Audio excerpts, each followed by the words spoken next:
Welcome back to another episode of Stacks TV. Sponsored by Crock Pops. Go ahead and get you some. If you need anything you need, go ahead and get you some.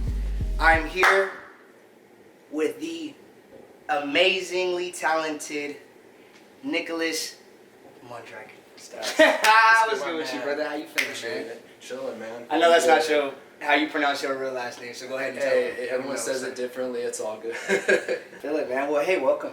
Appreciate you, bro. Well, actually, shit. Thank you for inviting me into your home to get this interview going. Welcome, man. Last time I was here, I was talking to Chaz Ill. We had a whole interview segment, had a whole different conversation about what's going on in his life and what he's doing. And you guys are in the same home, you're doing the same kind of similar stuff. Yeah.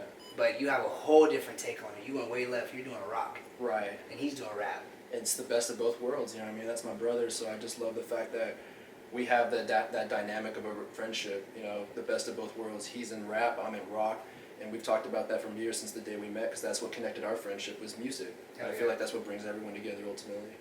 I love the vibes of rock and roll, bro. Like that freedom to just go crazy and just scream and just vibe. You know what I mean? Just do exactly what you're supposed to do. Right. And just feel it all. It's like it's just a great thing to me. So, what kind of got you started and got you involved in this crazy rock world? Well, I mean, I've always been obsessed with music. It's been my lifestyle. It's been my life in general. So I got to give props to my mom. That's what really put me onto it. Was as a kid, as I was going through all her records and CDs, I got put onto Prince and Michael Jackson, Madonna, Dionne Warwick, ABBA, Supertramp, the Bee Gees. And it's just kind of like where I start with all my old school, or my love for old school music, if you will. Because I already was always in touch with what was now. So back then, when I was like in kindergarten, it was listening to Slim Shady, Biggie, Pac, all the rap stuff, Outkast. Yeah, and regular hot shit.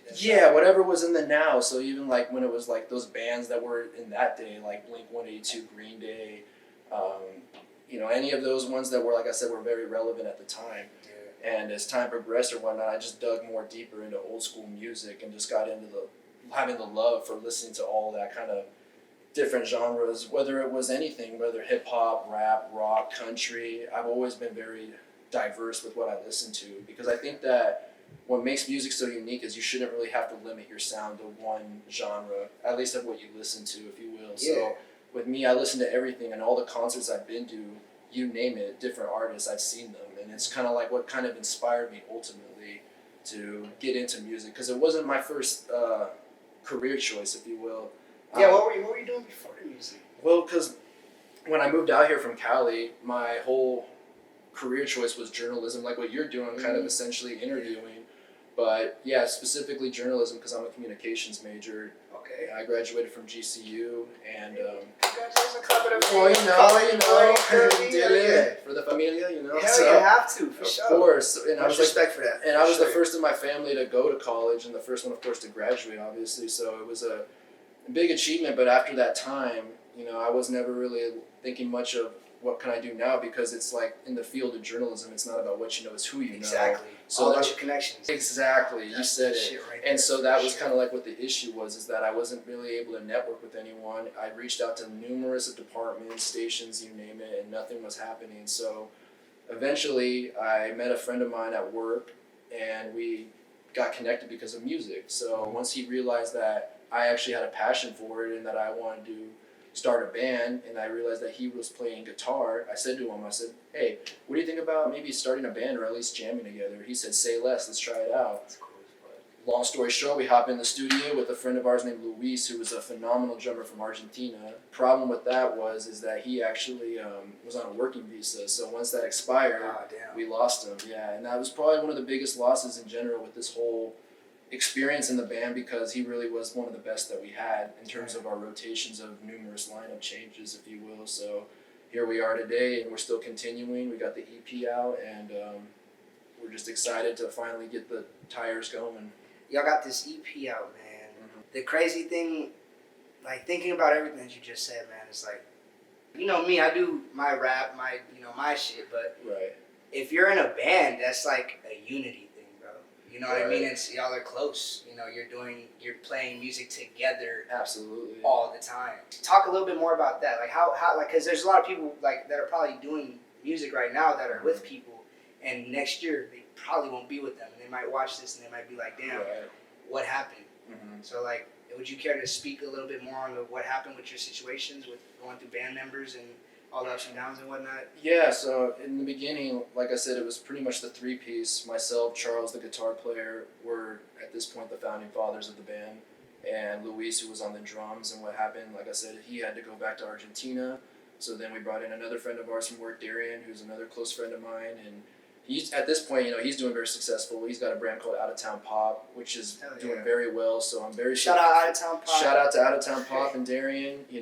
He's doing great, so I'm happy for him.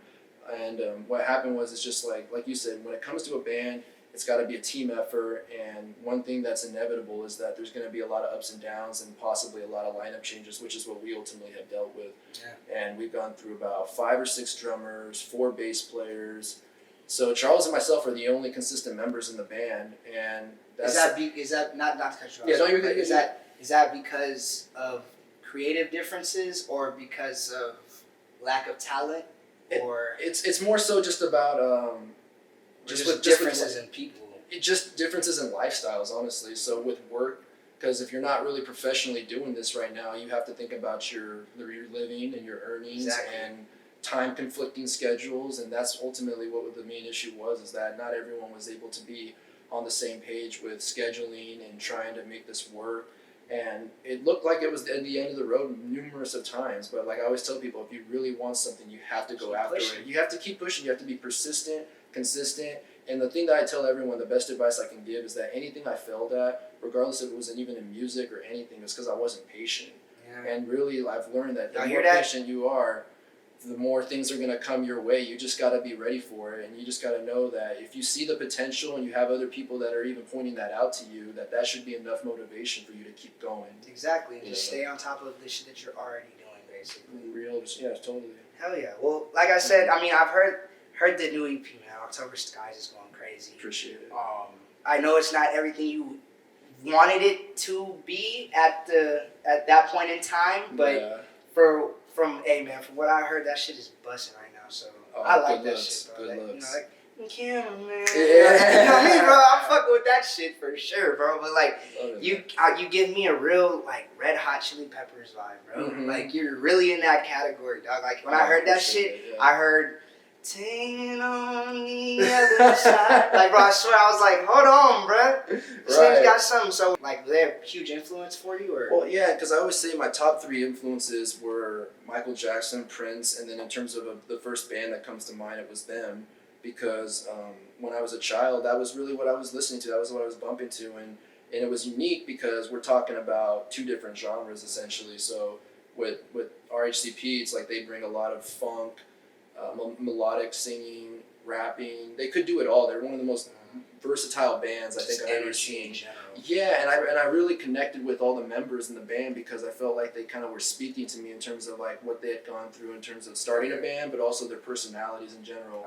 And seeing them live was just very motivating to me because I've seen them twice. But really, I still say to this day the best concert I ever saw was Prince himself because. Exactly. When I was 10 years old, for my 10th birthday, my mom took me, saw him at the HP Pavilion in San Jose, and I was just so mesmerized because not only is he a genius songwriter and performer, he performed for 3 hours, and he was just shredding the guitar and just interacting with the audience. And then also, another thing that motivated me was seeing Kiss because like they're also one of my favorite bands. But one thing that they said that's always stood with me is they said, we always wanted to give the show that we never saw. And that's always resonated with me because I think to myself, I'm like, that's honestly what I've thought about taking away from every concert that I've been to is like, what would I have done differently if I were them? Or what did they do that I could maybe add on to?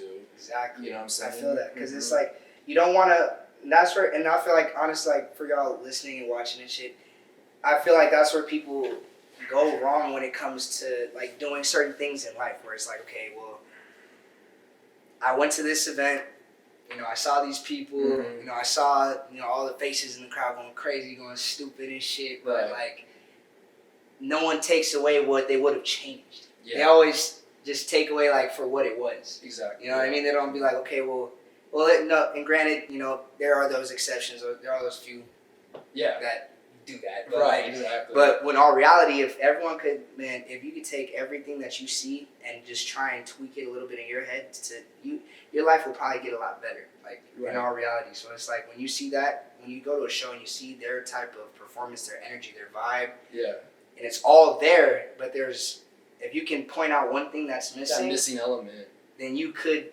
create a whole different vibe within your performance. You know what I mean? Totally. And it's just, I feel like it's just stepping into it and doing it. And I feel like that's kind of where you're at right now. I feel like you're really creating a new sound on an old sound. You know what I mean? Right. And I mean, that's kind of like what the focus was. Is that I feel like the cliche saying that gets passed around a lot, that kind of like not necessarily infuriates me, but just kind of gets under me a little. It's just that when they say rock is dead, or that it's not what it will ever be. And I was like, well, as long as they're instruments, there's always going to be rock. Exactly. It's just a matter of, I guess, the way they say that, how everything's been pushed electronically, whether it's through like house music or even essentially hip hop, how they get involved with all these different ways of sounds and stuff. And it's just like, I love hip hop, I love rap. I love a lot of different genres. Like I said, I've been to numerous concerts of all of those different genres.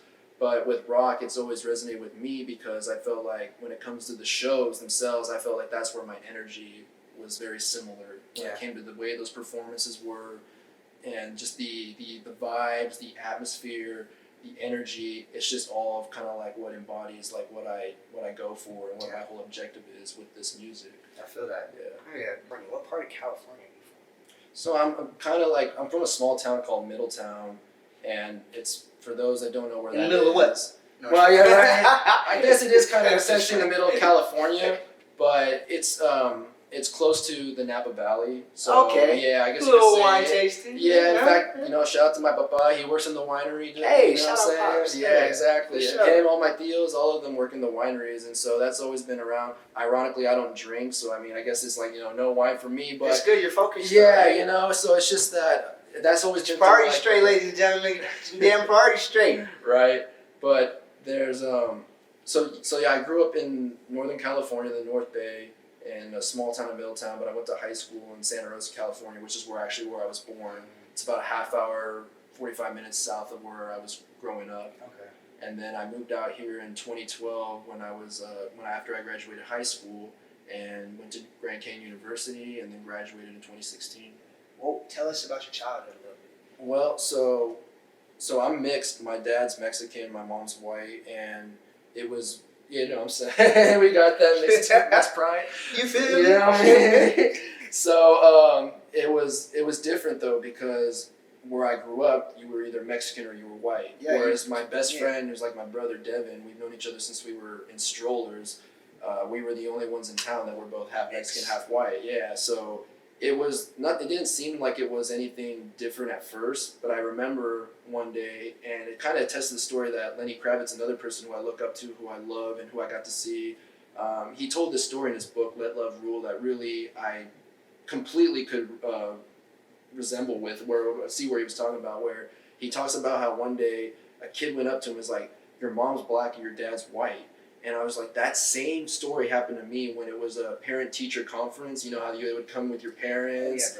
Yeah, you know what I'm saying? Exactly. You know exactly where I'm getting with this. I know exactly what's going on. Right, so my mom, it was that night, we were in the gymnasium, and all the teachers, all the parents, all the students are there, and my mom was wearing like this fur coat, this mean coat that their friend or an aunt, I can't remember who got it for her, but she was wearing that. She looked like she was in New York City, you know what I mean? And we weren't rich at all. It was just something like that. She was just dressing nice. Mom was just flexing. Yeah, Mom was just flexing, doing her thing. Looking nice, looking pretty, go see the sun. Very extravagant, if you will. But my pops came straight from work, so he's all like dirty collared shirt, ripped jeans, boots, dirty baseball cap, got wine stains on him.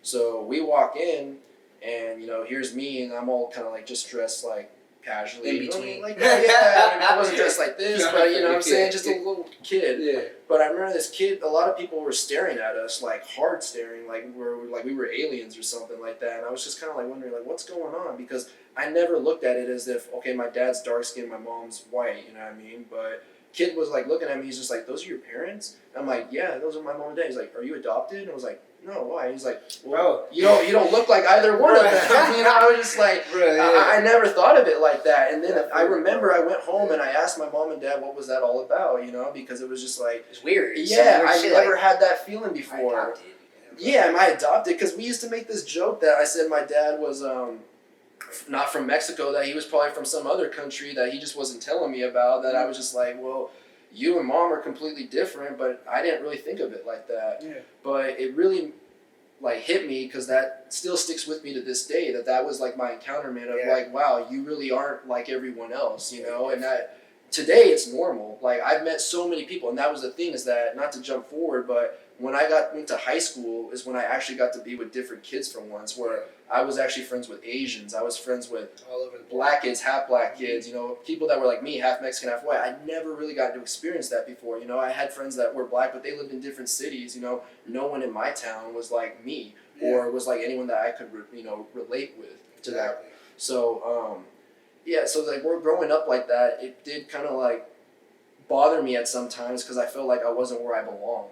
You know, I'm growing up in this small town that's very country-like and not really like city, and I was always interested in the city life.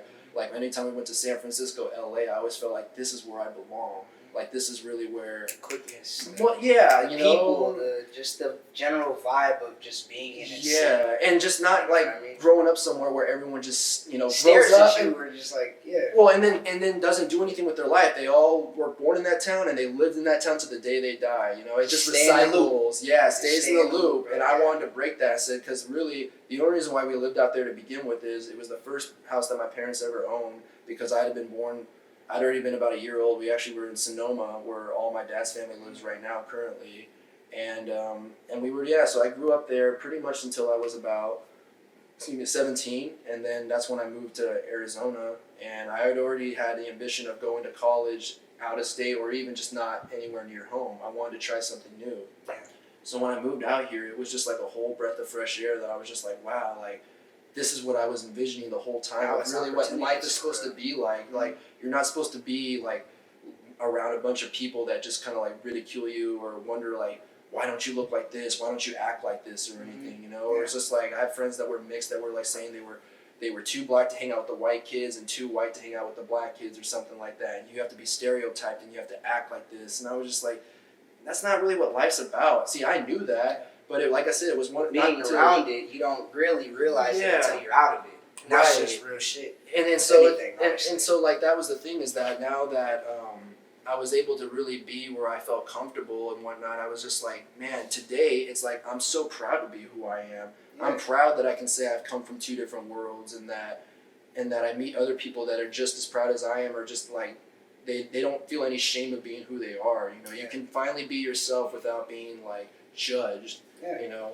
And, you know, I've been judged my whole life, whether it's from family, friends, relationship, acquaintances. So, like I said, it's inevitable that that's going to happen. Yeah, you know, nobody's perfect, but, you know, it's just, you wonder that now, why do so many people have to judge you when they don't even know you? Yeah. You know, I can't tell you how many times I've met people that were like, you're nothing like I thought you would have been, you know? Bro, I swear, bro. Like, people like, yeah, dude, like, it's crazy. Like, I get people that talk to me, and they're like, man, like, you do all this, that. And you're just a cool, chill guy. I'm like, yeah, bro, I'm human. Yeah, like, what did you expect from me? Like, I'm just a regular person. So it's like, but I feel like everyone has those, like, you know, those hurdles that they gotta get over. It's like, you're gonna be judged. You know what I mean? Like, you're a Mexican and white person that makes rock music. Right. You're gonna get judged. Yeah. But it's like unique. You said, it's super unique, and it's the ability, and it's you having the ability to understand your worth, and to understand that the naysayers don't mean shit. No. You know what I mean? That's the difference. Knowing that they don't dictate your life. Exactly. Yeah. They mean something, but not to you. No. And that's the biggest thing I think people should take away from this shit. Is like, you're gonna be judged no matter what. Yeah.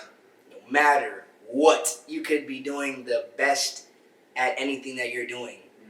Michael Jackson, Michael Jordan, everyone got judged. Everyone, you're gonna get judged. It's up to you to understand that you have the power to ignore that shit and just keep doing you, and keep doing what you're supposed to do, and be great. It's literally it. Right. You're a walking Absolutely testament to correct. it, bro, and me too. Yeah. That's just what it is, bro. Like, it's one thing to hear it, take it in, and let it hit you, but it's nothing to take it, let it hit you, and hit back with success. You know what I mean? Right. I think that's the best thing that people should take away from that shit.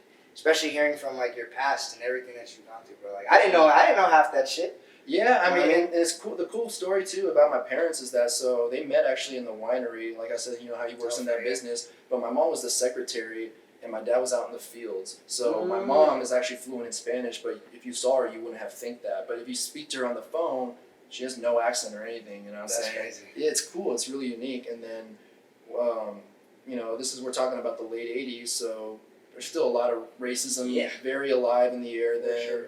And my dad, not too far removed from being in Mexico, you know what I mean? And then, so he started dating my mom, and word got around, of course, and the management really obviously wasn't too fond about it, and so they kind of gave my mom the ultimatum of, well, you can still work here, but we think that it'd be more professional if you two stop seeing each other. And I think that it was kind of like, yeah, that might be a point, but this seems kind of more focused on us specifically for a reason. It's not even the fact that we're in different departments, we're two different races. And so I think my mom eventually just said, you know what, no, I'm just going to quit. And then sure enough, right after that, my parents got married. So that's awesome. And then look who came out of that. You know what I mean? Cool. Right. See, it's like, man, that's a cool story, bro. Yeah. And like off the racist tip, if we're still jumping on that shit for show. Yeah. Like, bro, I got a white grandpa. You know what I mean? Yeah, and I did too. So like, bro, like literally, like everything that you said, that's why I was laughing so fucking hard, bro. I've heard this shit. You've heard Niggas ask me all the time if I'm adopted. Ask me like, how are you white? Like, bro, because I lived in a white neighborhood when I was a kid, so I didn't really know about racism like that. I really didn't until I got a job in the neighborhood, and I was like, bro, this is crazy. Then it's like a whole new world to you. I was a lifeguard, and they were complaining that I had on earrings. They were complaining that I had my socks on with my slides. They were complaining that I was too far from the pool. Yeah. They complained I was too close to the pool. Yeah. Bro, it's terrible. Where you can do no right. And that's what I'm saying. You're gonna get fucking judged. Yeah. Just keep doing you. Just keep fucking doing you and being great. It doesn't fucking matter. Niggas just be hating on you. It doesn't fucking matter. Yeah. You're gonna be great, bro. Like, that's what I'm saying. It's gonna be. Great minds think alike. Yeah, bro. I swear. And like with this shit that you're doing with this fucking rock, bro. Like this shit's gonna be fucking. This is gonna be fun. It's gonna be a great journey, bro. This is your first EP. Yeah, it's our first EP. It's called October Skies, like you said. The band's called Xhilerate, and the thing that's unique about it, like so funny enough, I put the first name as the Chupacabras because I wanted to pay some homage to Mexican culture, you know. Unfortunately, like I said, we found out this other band was called that, and they're really like these older guys that, no disrespect to them, but they're just not like something that's going to be a legacy or something that's going to be remembered for years to come. And so when I found that out, I was coming up with all these different names, and then finally I reached out to the boys and I said, hey, how does Xhilerate sound? But also, we spell it Xhilerate, but also when it comes to concert bills, we spell it with an 8, so it's Xhilerate, you know what I mean? And so it was a little twist to it. Clever. Yeah, so I thought that would be kind of a cool way to do it, and we, like I said, because of all the lineup changes and all the obstacles, that's what took so long to get this music out. Yeah. And my thing is that I really wished, obviously, this would have happened years ago because, you know, we're not going to be young forever. Time's never going to slow down. It's undefeated. But we are here for now, and that's all that can matter is just thinking about the future. You can't live in the past. That's one of the other lessons that I've learned is that a lot of times I've dwelled in the past and thought about all these problems that I was like, woulda, coulda, shoulda. But we're here now. Yeah. And it's 4 songs. It's just a short little EP, but we got so much more we're working on. You know, I'm in full swing. I'm not going to slow down at all. Because, I mean, why stop? They have so much shit. They have so much shit. Y'all haven't even heard nothing yet, bro. Right. I'm just keeping it light for y'all, but, like, they have a lot of shit. For sure. That's what I'm saying, bro. And, like, that's the thing, though. Like, exactly what you said. And you got to remember, bro, it's all about timing, bro. Timing's everything. You know what I mean? Like, timing is everything, bro. Like, if I wouldn't have met Gabe, I wouldn't have met y'all. Networking is honestly the biggest thing. It really is. It's like the more people you know that are individually talented in so many different aspects and factors, with you guys in photography, with media, the fact that you rap too, bro, and your music's dope. Like, that's what I'm saying is like, why limit yourself? You know, hey, mad respect, bro. Mad respect. But with that being said, it's just like really what's been paining me is it's just because with all this COVID nonsense, not being able to perform. Yeah. Because like really that's my comfort zone because you know as a frontman I'm confident as fuck without a doubt, man. Yeah.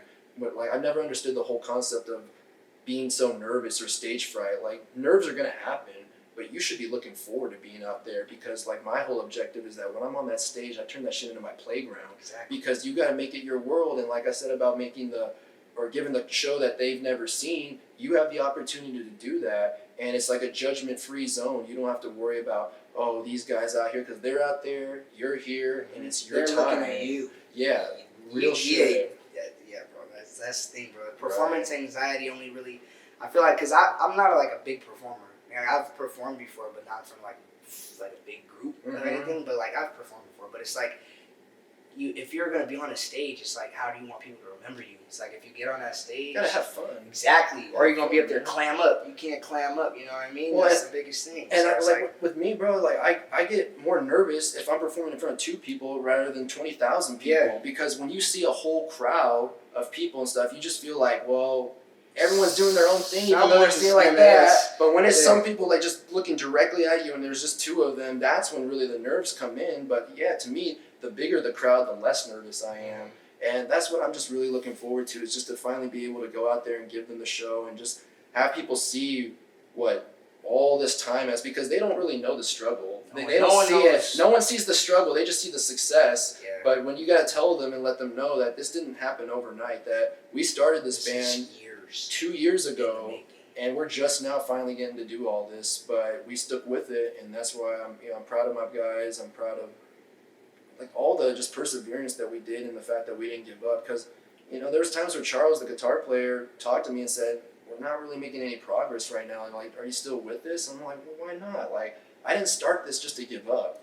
I don't start anything. Anything that I start, I follow through with, because anyone that knows me knows I'm not a quitter. And more importantly, I just don't want to let my family down. Like, my dad came here with nothing and didn't even speak English or anything and made something out of himself. Exactly. How am I gonna, honor him or just let him down and know that he did all that for nothing? There's a reason why there's the American dream, that all these people, all these kids whose parents came from different countries all over the world, they came here for a reason. It wasn't just to live better, but to make sure that their families in the future just keep progressing and making even more success, for that matter. Yeah, and that's real, and that's real mature to think of it in that aspect.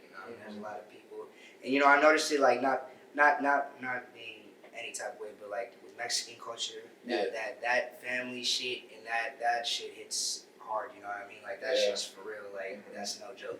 Like, and I know that because I'm that's half of me, bro. That's like, half of you. That shit. So like, that shit's real, bro. Like it's like, hey, stay on your shit for your fam. Like you have to do this shit to make sure that y'all grow. Like, and a lot of people around our age aren't even concerned about that shit, bro. Like no one's really concerned about growth.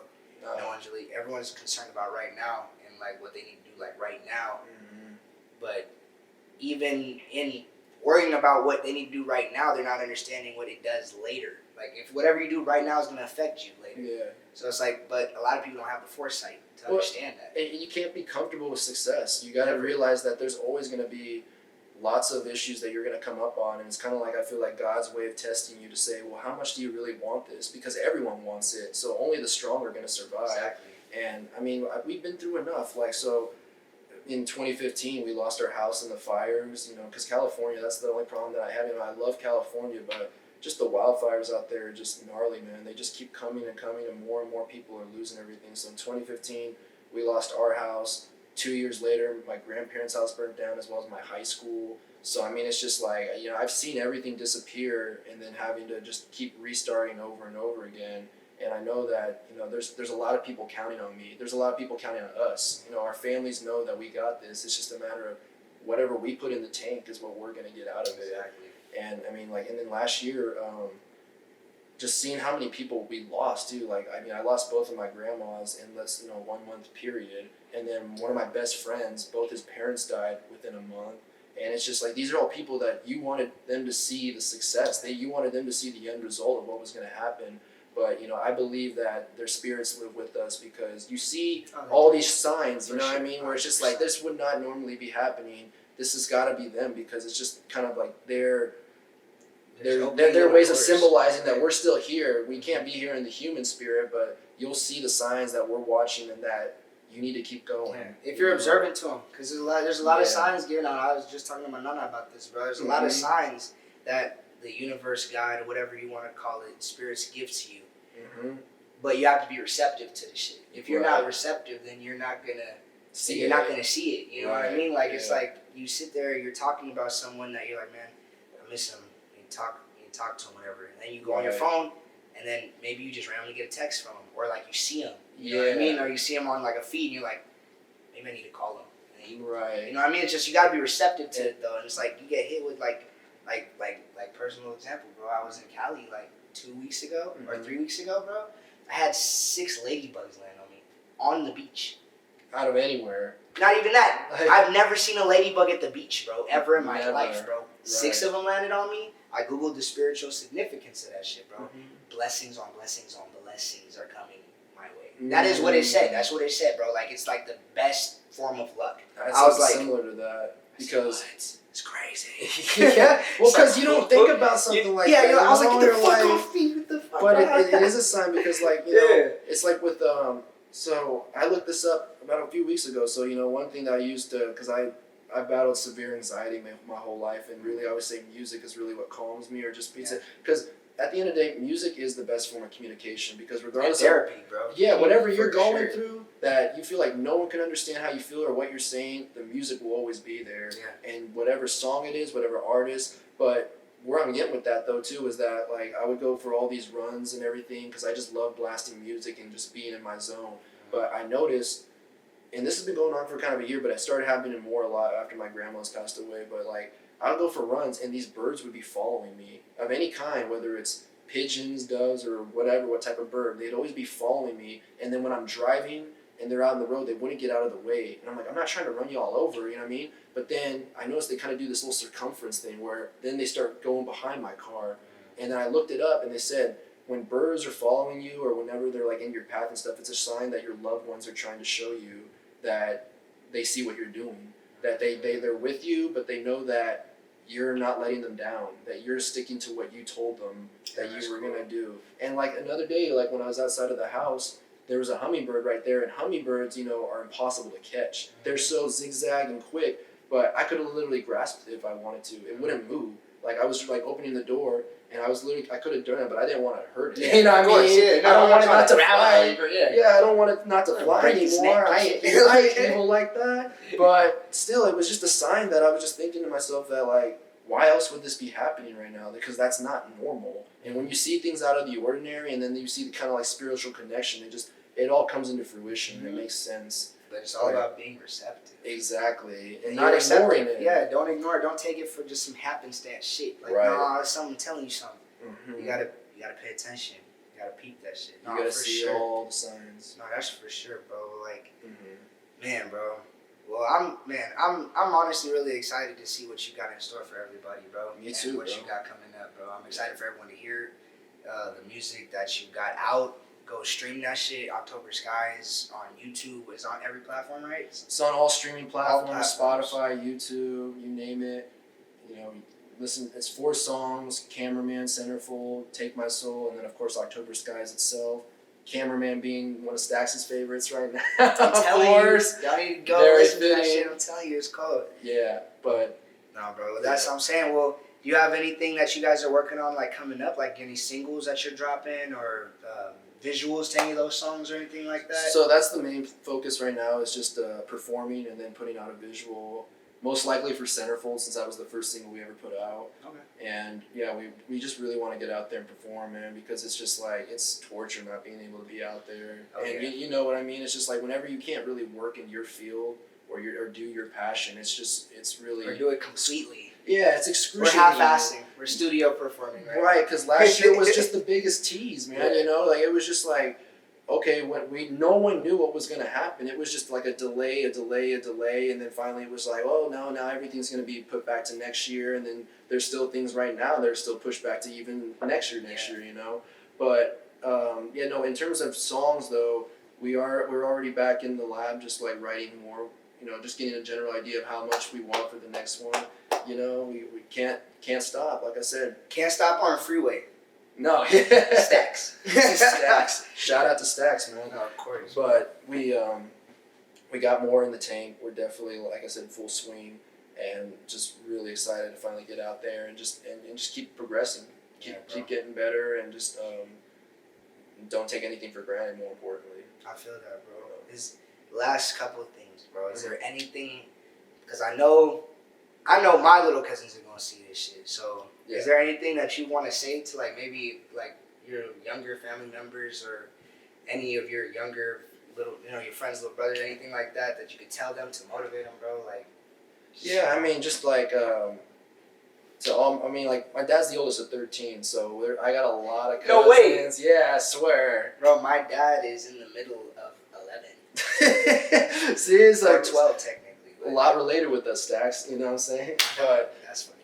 respect. Yeah, I got a lot of cousins that are around my age, younger than me, brand new ones, and I just think that the thing that I always want to let them know is that it's not about like what you have, it's what you work with. So just always utilize your resources. So regardless if it's just minimal or if it's large of what you have to work with, just always make sure that you keep going 100% or even 110%, because anything that you do half-ass on, you shouldn't have any high expectations of it. Right, and I just think that people get, like I said, very impatient. They want instant gratification. Exactly. And I mean, more importantly, just shout out to Comiembro, Michoacan in Mexico, where my pops is from. All of them out there that are supporting this, you know what I mean? Because like, hey, I'm singing in English. No, bro, that's crazy. We might fuck around and be related, bro. I mean, one of my great grandfather from Michoacan, for real. I mean, That's like, and the other one's from Sonora. Sonora, there we go. Yeah, Michoacan, Sonora, Jalisco, all of Mexico, man. Shout out to them. But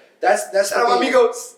You know what I mean? But I mean, on some Pitbull shit, man, like Mr. Worldwide, we got to get this stuff going all over the country, because that's honestly what gave me like the biggest confidence boost is when I had people from other countries like DMing me. Yeah, like, bro, isn't that we cool, fuck bro? with your shit, and I was just like, I've never met you, and I've never even been out there, and you got people singing my music. Like, that's what's so beautiful about this era, because there's been many times where I felt like I was born in the wrong era, where I'm just like, man, if I was in like the 80s or the 90s, man, I would have been more in my scene. But really, the fact that we have social media and that you can just branch out, it really is sky's the limit. Yeah. Bro, it's like that's literally crazy. Like that's fucking wild, bro. You could do anything that you put your mind to right now. No, really, you really can, bro. Like the only thing that stops you is you. That's the biggest thing. Get out of your own way. Yeah. Get out of your own fucking way.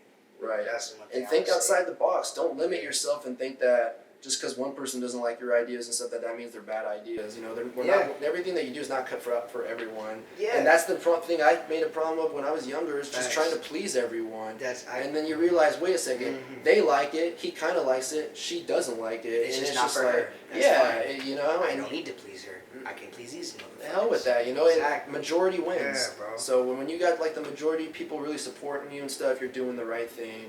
And if they don't, just stick with your guts. Just know that, like, see what you're good at and really capitalize off of that.